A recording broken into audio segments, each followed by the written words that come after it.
today we're going down under for the Australian Grand Prix of Season 3, round number 2, where my pit crew also seem to be upside down. If you missed the previous episode at Bahrain, the opening round, I recommend going and check the one out as well. If you missed it, very disappointing way to end. Doesn't mean I'm going to have to do the rest of the season on one control electronics thing. That's going to be a tough task. Probably going to be an engine penalty at some point later down the line, possibly like a Belgium or a Monza where, you know, it really doesn't matter. But yes, we're going to move into qualifying here in Australia. There we are in the car, and straight away. Okay, we seem to be having a few software issues at the moment. Sit tight for a few minutes while we reboot some things, okay? So after that minor inconvenience, I'm P19 after the first run as well, and the second run doesn't look like it's got to the best of starts. I've managed to call it back through turn 1, but yes, I mean, if I am P19, just take a new engine parts as well. Might as well, you know. I mean, the cars hopefully will get better from here. My qualifying performances should get better. I mean, they're never great, but I mean, they're better than P19 and a bit wayward there. As we come into the third of the DRS zones, 2/10 up on the previous best time, but this game seems to have like rubber in at the end of qualifying. You know, everyone improves. If you're not on track at the end of the session, then you're going to lose out in this career mode. 2/10 up. I've not got a little bit of ERS left, potentially an ERS upgrade, but of course this is a massive track with 4 DRS zones. ERS is massive around here. Lost a little bit of time into the third sector. Verstappen's at a 15.7. I'm going to not even know. That's a horrible final corner. Up to the line, there's a Haas car, I think that's Hulkenberg, who's decided not to bother as well. And it is P19 in the end. So, yeah. Well, that's going to be one thing on it. Verstappen is on pole, ahead of Leclerc and Piastri, business as usual there. Not too many surprises as well. The RB seems to be doing well there. Yeah, 19th on the grid. So, I mean, rather than looking at Monza where the car might be a lot better, let's use this time when the car isn't quite as good to get a new engine in the car and start from the back of the grid. Welcome to magnificent Melbourne in the Australian sun. This is a fantastic city, and it's a fantastic and slightly revised racetrack.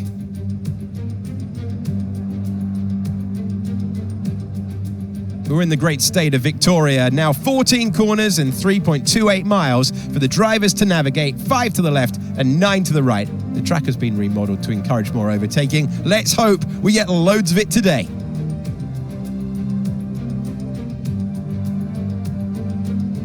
So with the race not far away from starting, here's what today's grid rundown looks like. Max Verstappen put in a fantastic lap yesterday and he'll start from pole position. And it's Charles Leclerc in P2. Looking at the rest of today's grid, we have Oscar Piastri, Norris, Hamilton, Perez, Russell, Sainz, Fernando Alonso, Magnussen, Stroll, Tsunoda, Joe, Ocon, Albon, Teo Porcher, Phoenix, Hulkenberg, Gasly, and Ollie Behrman. And now it's time to head down to the track.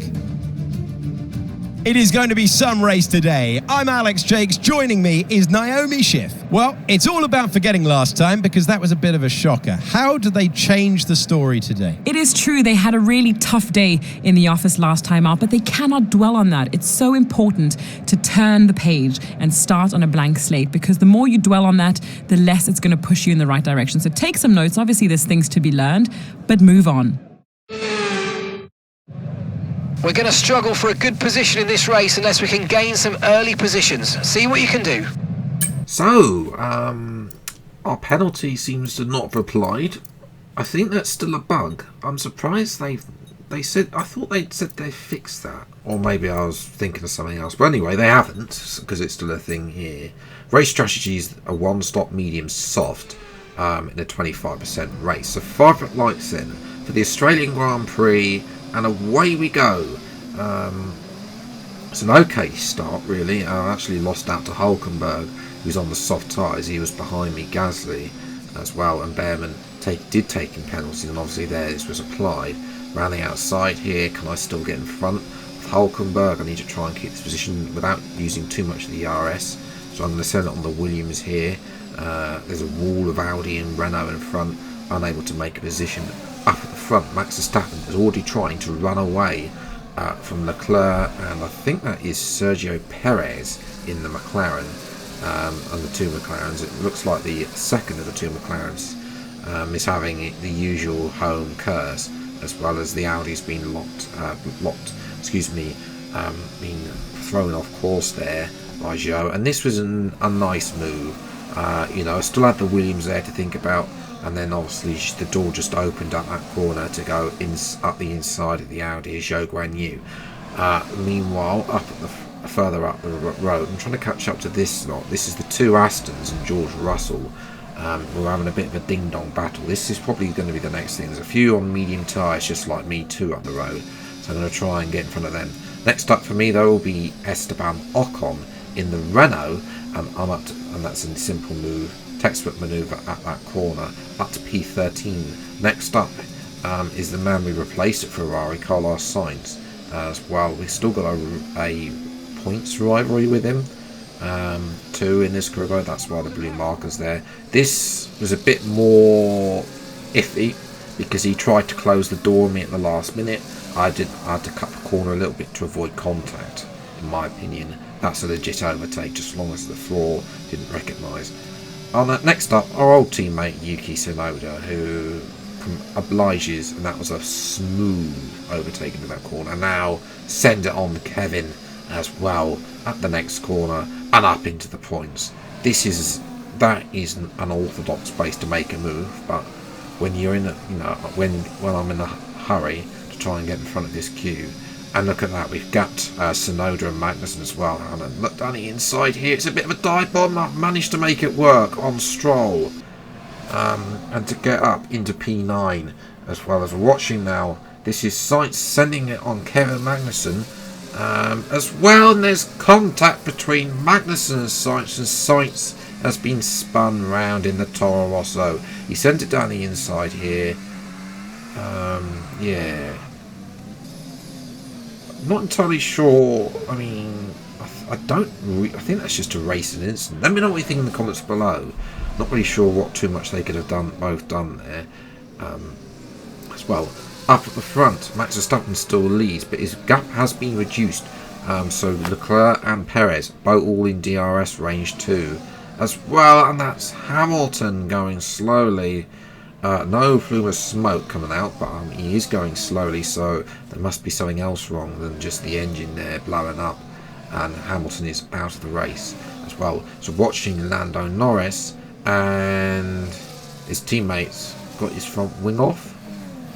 Yeah, Red Bull won't be happy with that as well. Looks like Perez and Leclerc have been able to get in front.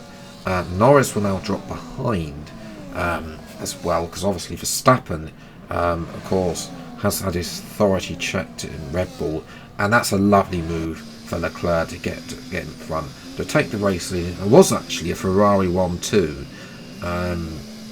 as well, but I'm coming to the pits the end of lap 9. The mediums have just gone to 25% on the rear left. Cannot be serious! 4.8. What a dreadful pit stop. And that's going to put us behind Stroll and Tsunoda.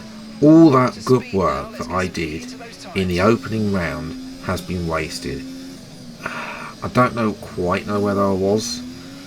Yeah, I mean, that cost us, what, 2 and a bit seconds as well. And that was what happened here with Magnussen. Oh, he's driven into me and he's lost his front end plate. Okay.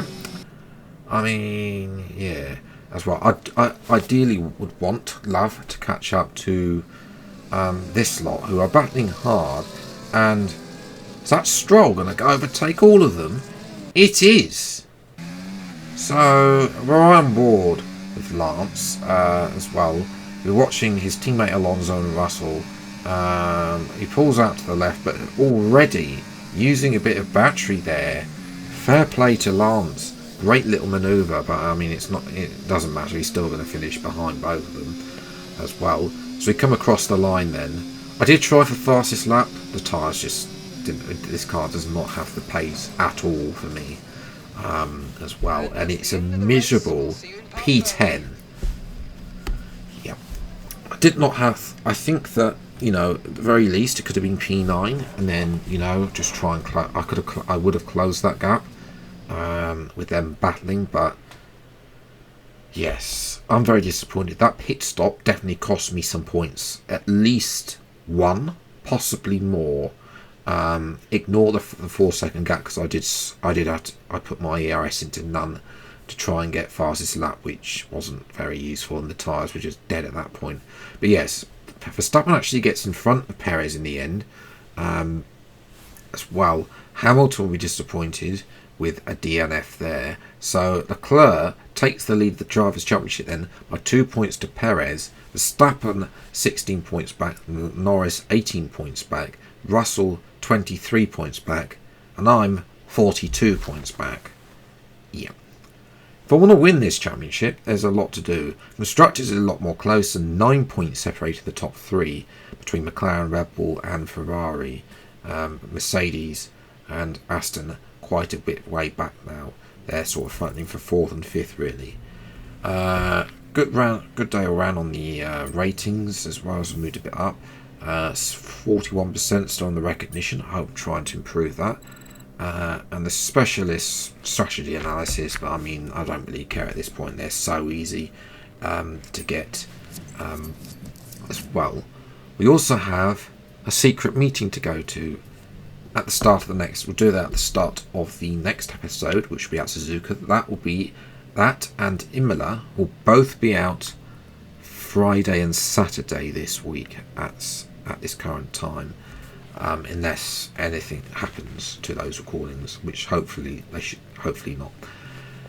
Yes, I am hoping for a better result at Suzuka and also Imola, but bearing in mind those two tracks are terrible for me. So yeah, and that could be a quarter of the season gone and be 50 points off. You know, that's not great. So there does need to be a little bit of work done on the car.